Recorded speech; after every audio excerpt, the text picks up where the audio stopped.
Welcome back to my channel. Today we're going to be talking about one of my favorite manhwa of all time, Love is an Illusion by Fargo. First off, let me go ahead and say I'm super biased about this work, really any of Fargo's work, especially anything in the Omegaverse, which is where the manhwa takes place. If you don't know about Omegaverse, it is essentially a fantasy setting where pretty much any gender can get pregnant. That can differ depending on the creator of the work and the rules that they have set. But yeah, I love it. So if you're expecting a teardown, unfortunately this is not going to be for you. Before we get started going into the review itself, let's talk about some trigger warnings. In this particular work, there is sexual assault, discussions of abortion, child abuse, rape, prostitution, kidnapping, and child abandonment. And it could be discussed through the review, so if that will trigger you or if you don't want to hear about it, I would recommend signing off now. All good, no worries. I'll catch you next time. But anyway, if you're all good with that, let's get started. Before we get too far into the review, here's a quick synopsis provided by our lovely Fargo regarding the Omegaverse rules. If you would like to read this, I recommend you pause the video now and take a quick look. Otherwise, I will dive right in. So first off, let's go over a quick synopsis. So Hee-sung is an alpha, or at least he thinks he's an alpha.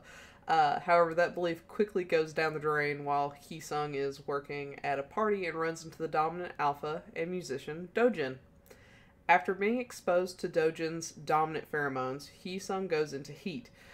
Dojin tries to take care of Hee-sung and save him from himself as the newly awakened Omega he is, and before he tries to throw himself on a few alphas.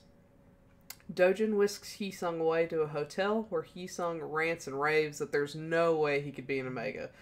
Finally, Dojin, flustered by Hee-sung's pheromones and frustrated by Hee-sung's delusional beliefs, proves to Hee-sung that he is indeed an Omega, physically.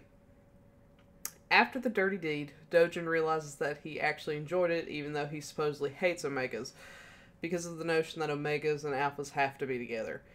Even more distressing is that Dojin follows up their encounter by writing a song that his peers say is his best work yet. Believing it's just a coincidence, he runs into Hee-sung again, and they have another steamy encounter that not only results in another great song, but something neither of them expects: a baby. Hee-sung wants to get rid of the baby, while Dojin intends to keep it, but more importantly, he now desperately wants to hang on to Hee-sung. They make a deal together, where Dojin will pay Hee-sung to carry the baby to term, and Dojin will assume full parental responsibilities.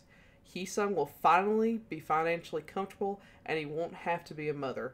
Still, Dojin plans on doing anything he can to talk Hee-sung into raising their baby together. The problem is, he only has the span of Hee-sung's pregnancy to do it. It probably goes without saying based on my intro, but I am a mega fan of this. Like, I don't go a day without thinking of this. I have about 20,000 screenshots of different panels that I look through throughout the day. This was my first foray into the Megaverse of any kind, whether it be comic or otherwise. And it's unfortunately set a pretty high standard that I have yet to find in many other Omegaverse media. I say all this because if you're expecting a harsh critique on this series, then you're in the wrong place once again. I have too much love to shower on this piece, and I plan on pouring it all over this review. Prepare to drown, my friends. Let me start with the art. I absolutely love it. This might be my favorite art style of all time. I love it so much. I don't think there's a single character design I'm not attracted to of all the couples. Dojin in particular is so hot I can't express how much of a turn on all of his scenes are. On the other side of the spectrum we have Chowon, probably the prettiest man I've ever seen in my life. I'm attracted to all men, regardless of their presentation. I was equally drawn to Dojin as I was to Chowon, and pretty much every other character that falls in between. Then there is Buell, the cutest baby in the world. The only critique I have in design is the fact that Buell pretty much only looks like Hee-sung. I would have really liked to have seen a baby with a better mix of their features, but Buell is so adorable, who really cares at the end of the day. But now we need to talk about the story. Most BL stories claim to be drama based, and while they often are filled with drama, 99% of the drama is just based on an unfortunate misunderstanding. This story is one of the few where I felt the drama was more reliant on the characters' pasts and was much more active than some of the more passive drama I usually see. Now, what do I mean by active and passive? Active is where a character doesn't rely solely on their own thoughts to create drama for themselves, but instead takes action. Whereas passive is where a character fabricates drama through misunderstandings. Now, don't go Googling that because those are just my own terms and definitions that I created for myself for the sake of this review. So, they're not official or anything like that. But anyway, misunderstandings are pretty played out to me, so this was super refreshing. They knew their issues, they fought over them, and ultimately resolved them together. Both male leads are pretty forward in their feelings, so the drama is created based on that, not because they can't communicate. Now, I did mention I was biased, and there's not much criticism I have in regards to this story, but if I had to give something some kind of criticism, it would be the story of Cho-won and Kyung-soo. I really hated Cho-won, and I find him wholly irredeemable. I mean, he tried to have Hisu raped, for goodness sake.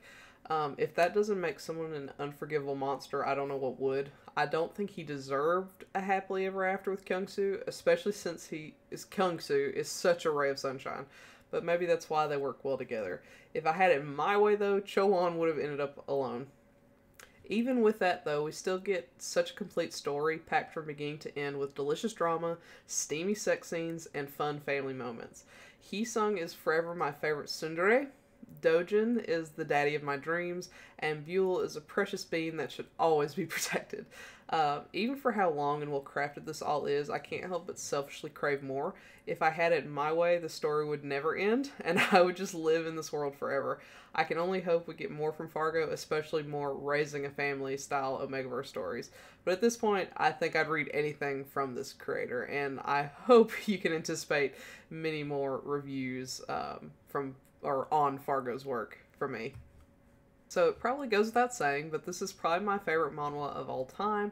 I've reread the series about 4 to 5 times at the time of creating this review, and I anticipate that number has only increased since this has gone up, and I constantly find myself coming back to this masterpiece. I absolutely love this manhwa, if you can't tell by the review thus far. It single-handedly made me obsess over the Megaverse, and I've read more of the creator's work since I read this one for the first time, which I do plan on reviewing as well, so look forward to that. I can't recommend it enough to anyone who is not bothered by the trigger warnings or the subject matter. So have you read Love is an Illusion? If so, what did you think? Do you agree with my assessment? Do you not? Let me know and comment below. Otherwise, though, I'll see you next time. Bye!